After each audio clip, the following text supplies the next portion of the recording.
สบายดีแฟนครับคลิปนี้เขาจะให้แฟนคลับมาชมเกี่ยวกับการแข่งขันเตะบาสมหกรรมกีฬาแห่งชาติครั้งที่12อยู่นครหลวงเวียงจันทร์เกมปี2025ภายหลังแข่งขันจบแล้วระหว่างนัดที่สำคัญเพื่อชิงแชมป์เอาเหรียญคำระหว่างทีมแข่งคำมวลกับทีมนครหลวงเวียงจันทร์ภายหลังเกมจบลงคำมวลได้ชนะ1-0เกิดมีการ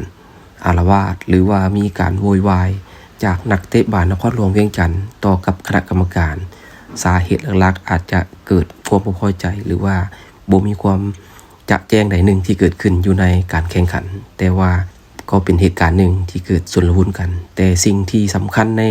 ครั้งนี้ก็ทางเจ้าหน้าที่โดยเฉพาะแมนตำรวจหรือผู้ป้องกันความสงบได้เข้ามาทันและเดือดครั้งนี้ได้หยุดลงโดยบ่มีการตีกันแต่ว่าก็เป็นสิ่งหนึ่งที่เฮ็ดให้ผู้ชมตกใจต่อกับเหตุการณ์ที่เกิดขึ้นในขณะที่เกมจบลงหลังจากทีมแข่งคำมวลได้แซมขั้วเหรียญคำไปในงานมหกรรมกีฬาแห่งชาติครั้งที่12อยู่เวียงจันทร์เกมปี2025เหตุการณ์ก็เกิดขึ้นที่บรรดาแฟนคลับได้เห็นอยู่ในคลิปนี้ซึ่งเป็นเหตุการณ์หนึ่งที่อาจจะบ่เหมาะสมหรือว่าเป็นเหตุการณ์หนึ่งที่อาจจะบ่ควรเกิดขึ้นเนื่องจากว่าเกมได้จบลงไปแล้วถ้าว่าเหตุการณ์นี้เกิดขึ้นอยู่ในจุดใดหรือว่าบ่มีความชัดแจ้งในการตัดสินใจของคณะกรรมการเฮาก็สามารถบอกหรือเจ้าหน้าที่หรือบอกทาง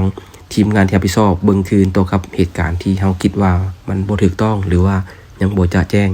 ถือว่านี่ก็เป็นเหตุการณ์หนึ่งที่ทางเจ้าหน้าที่สามารถมาควบคุมตัวกับเหตุการณ์ที่อาจจะเกิดความรุนแรงขึ้นโดยเฉพาะแม่นการใส่ความรุนแรงหรือว่ามีการตีกันระหว่างทีมเตะบาสนครหลวงเวียงจันทร์กับทางคณะกรรมการฉะนั้นถึงแนวใดก็ตามเนาะการแข่งขันครั้งนี้ก็เป็นบทเรียนอันนึงที่ให้คำนึงถึงเรื่องความสามัคคี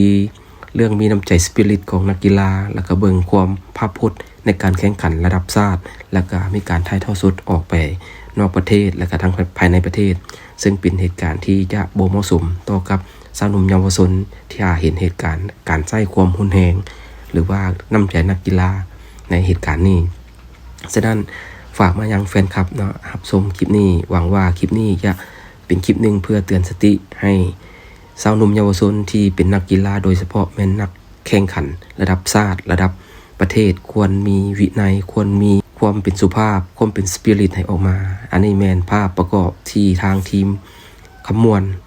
โดยเฉพาะแมนนักเตะบาสของทีมแข่งคำมวลได้ครับชัยชนะคว้าแชมป์ไปในรายการนี้แมน